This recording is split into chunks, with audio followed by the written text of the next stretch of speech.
The Story of the Happy Prince by Oscar Wilde is about a golden statue of a prince and his swallow friend. Little by little, he starts to give away parts of himself to help the poor people in his city, such as a ruby sword hilt, his sapphire eyes, and gold leaf. But because of this, he starts to get grey, and his swallow dies from the cold. It's a really sad story about sacrificing yourself for the compassion of others. When I was a kid, the story really stuck with me purely because of how upsetting it was. And when I think about today, I still feel that pang of sadness that I did when reading it when I was 6 years old. As adults, we think we're too old for fairy tales, but they hold such important lessons about strength, transformation, and compassion. You're listening to All the Best from FBI Radio 94.5, sponsored by the Art Gallery of New South Wales. I'm Gabrielle Accaria. And this week, we listened to some modern fairy tales, a contemporary rendition of The Ugly Duckling, and a transformation in an enchanted forest. But before we get into this week's stories, I want to acknowledge that I'm recording from stolen and Gadigal land, from so-called Redfern, that has long been a place of storytelling, strength, resistance, and resilience for First Nations communities. I pay my respect to Gadigal elders past and present. Have you ever felt like you don't quite belong in a space and you've been cast out or excluded? So I did ballet all throughout my childhood, and when I was about 9 years old, I changed classes from a Saturday to a Tuesday, and I was in a class that resembled something like Australian dance mums. I didn't have the trendy clothing that these kids did, and because of that, I was spoken about a lot and left out. I decided to drag my mum to the dance shop to buy me all the colourful and cool leotards and leg warmers they had. But honestly, it didn't quite do the trick. Trying to fit in can be an awkward experience, and sometimes we forget to be ourselves. It can take reflection and a whole lot of healing. And if you're the ugly duckling, sometimes it takes telling yourself it's all water off a swan's back. Oh my heart! I think that's... No, it can't be. What? What are you talking about? That's him! Over there with the orange beak and the black nose. It's that guy from the book we were reading. Honking goose almighty, you're right. Hey! Hey! Ugly duckling! Can I have a selfie? What did you call me? I haven't heard that since... Wait. Why do you want a selfie with me? Only because you're in the best book I've ever read. The Ugly Duckling and Me, 18 Mothering Tips by Diana Duck. What? My mum published what? Please. All we want is one little selfie. Your story is so inspiring. I literally have a cousin who thought she was a duck as a kid too. I totally get it. Yeah, we are totally allies. No thanks. That was quite a bad time in my life, actually. I think I'd rather just get on with my day. Wow. Okay. Most duck swans I've met are fine. Like, her duck swan cousin is normal. Yeah, I saw her just last week, and she doesn't make such a big deal about it. Well, I'm not your honking bill of a cousin, am I? Whoa. Okay, dude. There's no need to get so aggressive. Why are you getting so defensive? Can't you see we're nice people? God, what a swan flake. Sorry. No, don't go. I can't believe the nerve of him. I know. If you put yourself, in the public eye, it's to be expected, He thinks he's some, mallard. He thinks he's like some... They say you should never meet your idols.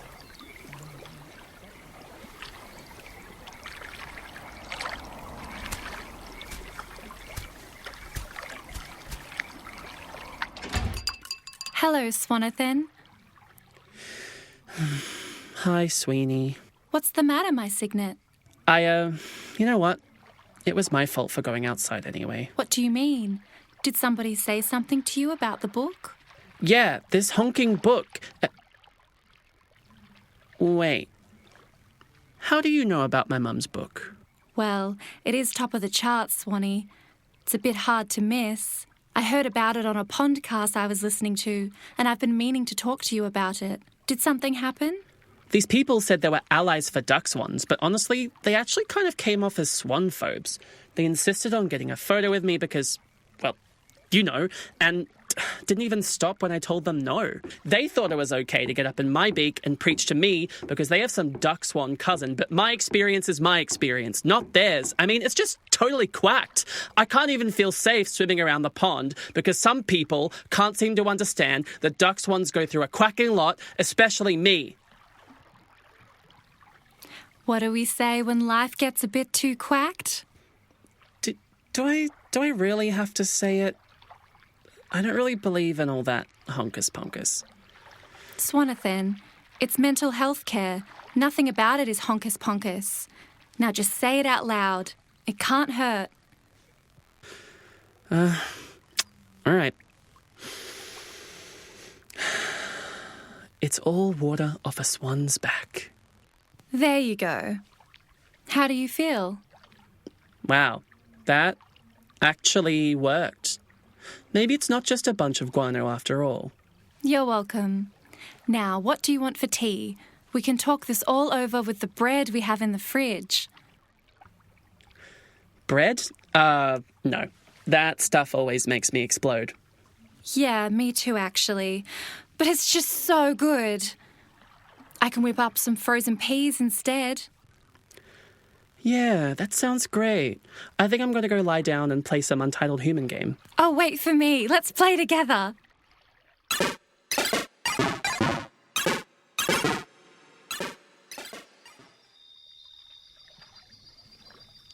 Hey, I'm pretty tired. I'm going to head to bed. Don't stay up too late, okay? I understand. It's okay.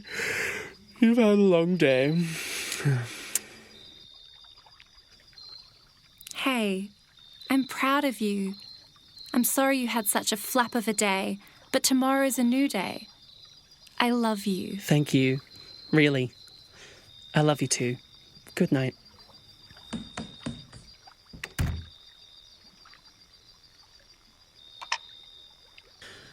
Oh, my honk. They are having a baby?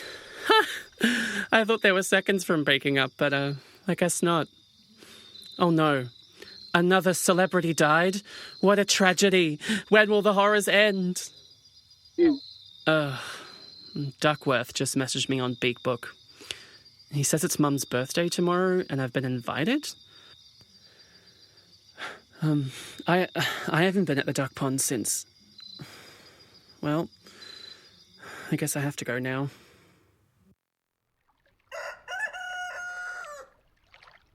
Are you sure you don't want me to come with you, Swanee? Nah, thank you, Sweet Beaks. I think this is something I have to do on my own. I need to confront my adopted mum if I want to feel good. Just remember, confronting her might not give you exactly what you want. You might never get closure. We'll just have to see. See you later, my signet.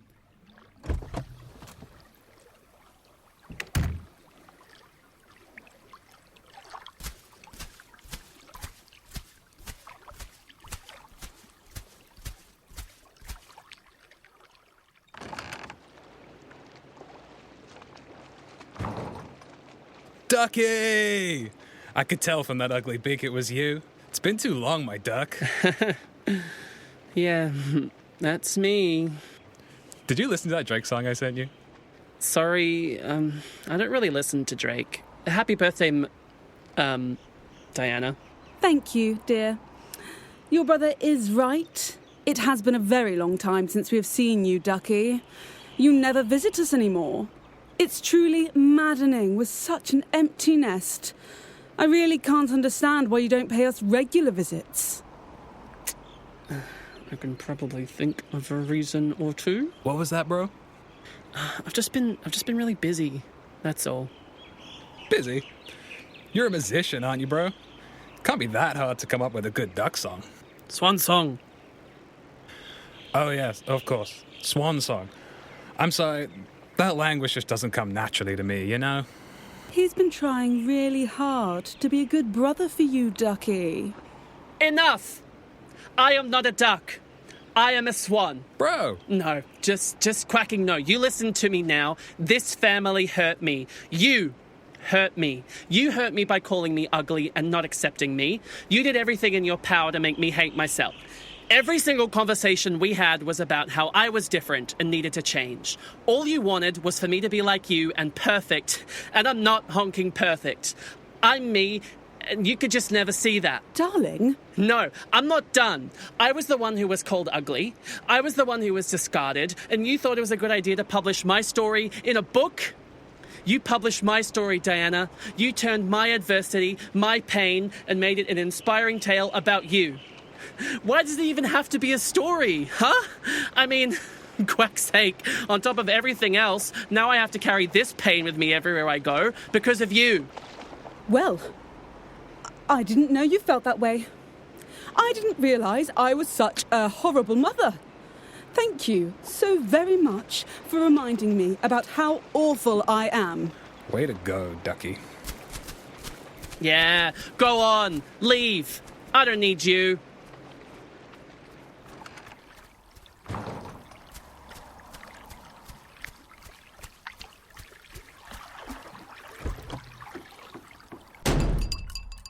I really flew west for the window with that one. That's what I always do. I always have to ruin everything. Swanathon? Swanathon! What happened? My poor, poor swan. I think I need help, Sweenie. Admitting it is the first step to recovery, Swanee. I know a very good psychologist who I think will be exactly what you need. She's not like any of those other quacks. I don't think I know how to open up. I've held this inside for so long, I'm not even sure I know how to talk about it. That's what Dr. Ribbit will help you with. The process will be slow, but it's... All water off of a swan's back. I think I get it now. I'm so glad. Oh, look, she has an appointment open for tomorrow. I'll book you in. Book me in, baby. I am ready to be therapized. Great. I'll go get some frozen peas out of the freezer.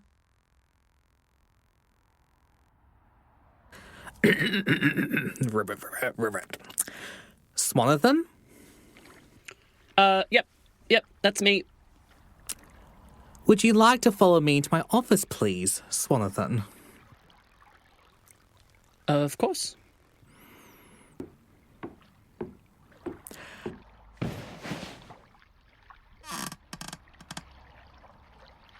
Now, Swanathon, what brings you to my office today? Well, it's going to sound really stupid, but... It's not stupid, Swanathon. Please, tell me.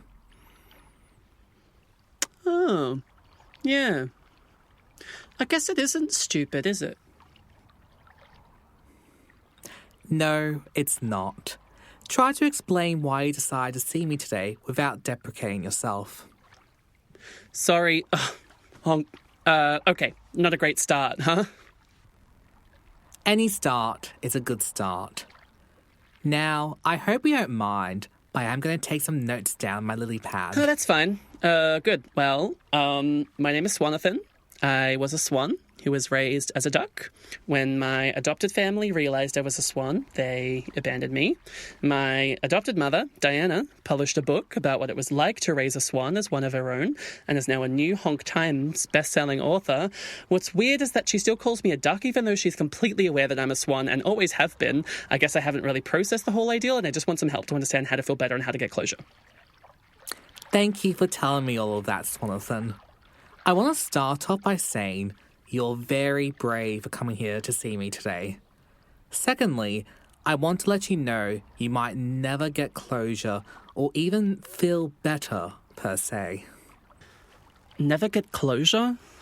Never feel better, but Doc, how in the reeds am I going to move on then? Yes, well, you might just have to accept the fact that you're going to have to find different ways to cope. Have you tried to find closure at all? How did it make you feel? Yeah, I tried speaking to my mum and brother about it and I lashed out at them. That's a totally valid response to a situation like this. But getting angry at your family will only greaten the fissure between you. It's important to consider that your family may never accept they are in the wrong here, that you may never actually feel better about it.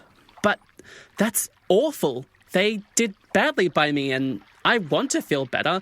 I can't just be carrying this pain around with me all the time. Be that as it may, they may be set in their ways and you'll never get any more closure than you have now, no matter how much you try and change their minds. Getting angry at them hasn't helped once, so why will it work again? You need to be able to look at this situation objectively to truly heal from this. So then it's best to just leave it be, reflect on it, and heal. That sounds like a good idea to time? me. Once you fully understand your trauma, you can work on your healing, and it may take time to fully understand all the goop up there in your brain. That makes sense. For now, I suggest hugging your inner swan and giving your child self the love he deserves. Then you can start the journey of healing. But that sounds like it might take a while. Some of the best journeys are rarely ever quick. You're right. Thanks, Doc. You're welcome, Swanathon. Well, I guess I'll see you later. Thanks so much. Goodbye, Swanathon.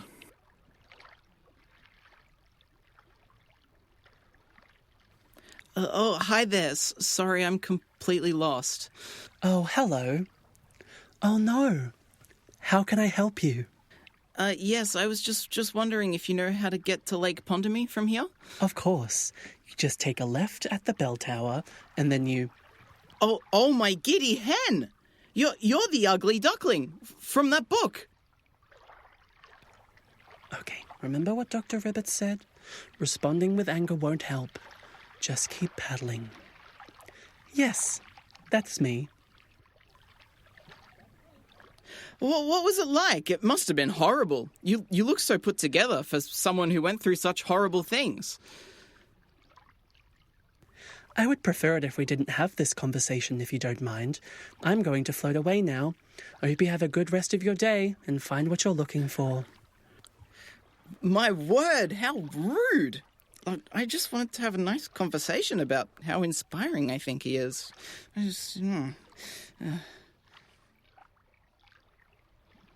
Just give your inner swan a big, big hug.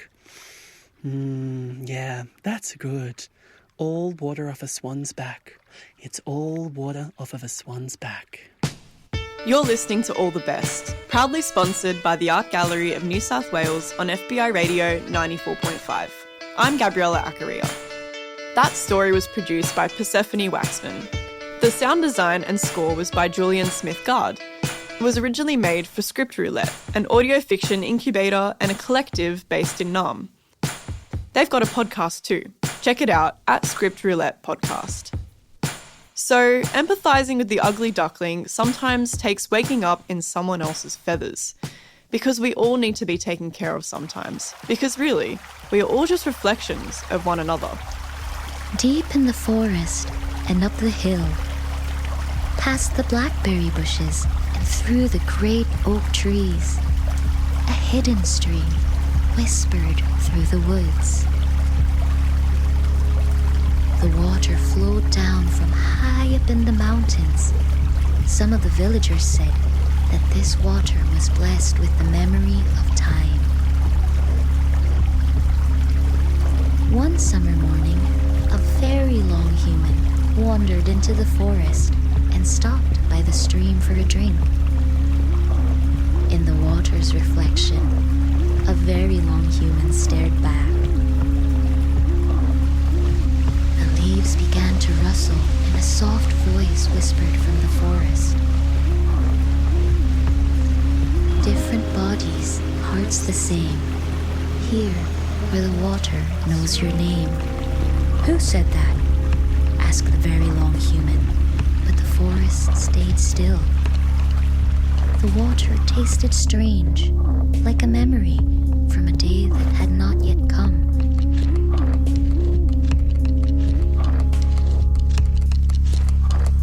When the summer sun began to set, the very long human returned home.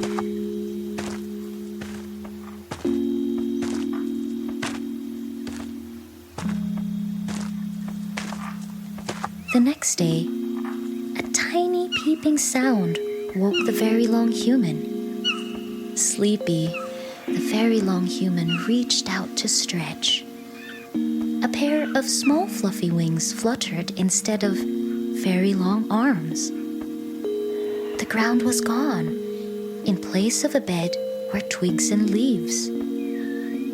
A little brown owl stared from the edge of the nest. "Am I also a little owl like you?" asked the very long human, with a voice that seemed much higher than it used to be. "No," said the little brown owl. "I'm a little owl. You're a little owl. Now, wait here and I will be back to bring you some food." The very long human, now a little owl, waited and thought. The world looks so different from up here.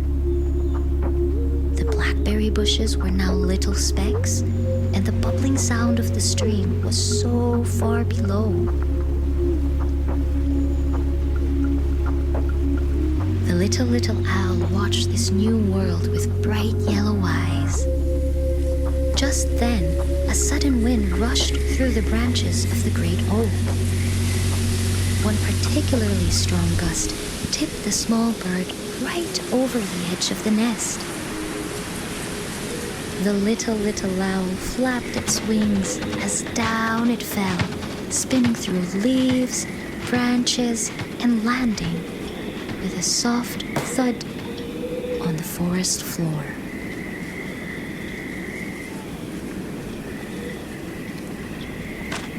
A very little human was walking through the forest that day. Hearing a soft peep, the very little human found a small ball of feathers lying face down under a great oak tree. The very little human gently lifted and turned over the small ball of feathers, and a pair of bright yellow eyes stared back. The leaves rustled again, and a soft voice whispered in the wind. Different bodies, hearts the same, here where the water knows your name. The very little human carried the little owl to the stream and offered it some water to drink. Strength slowly returned to the little owl's wings. The very little human then returned the little owl safely back to the nest, where a deep and peaceful sleep settled over the small bird's body. The next day, a very long human woke up in bed, unsure of whether the strange day had been a dream or perhaps something more. Drawn by a fluttering feeling of feathers and of falling, the very long human walked back to the forest. Up the hill, past the blackberry bushes, and through the great oak trees, a very little human sat by the stream, waiting. The very long human understood that this very little human was a small, brave part of a heart that had been forgotten. Together, they knelt by the stream. Two faces looked back. Then, slowly, between them, two bright yellow eyes opened in the reflection.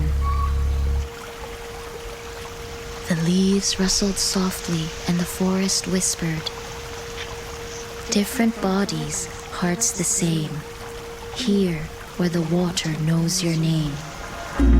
Stories drift through branches. Nothing stays the same. Shadows dance in the morning light, where the water knows your name.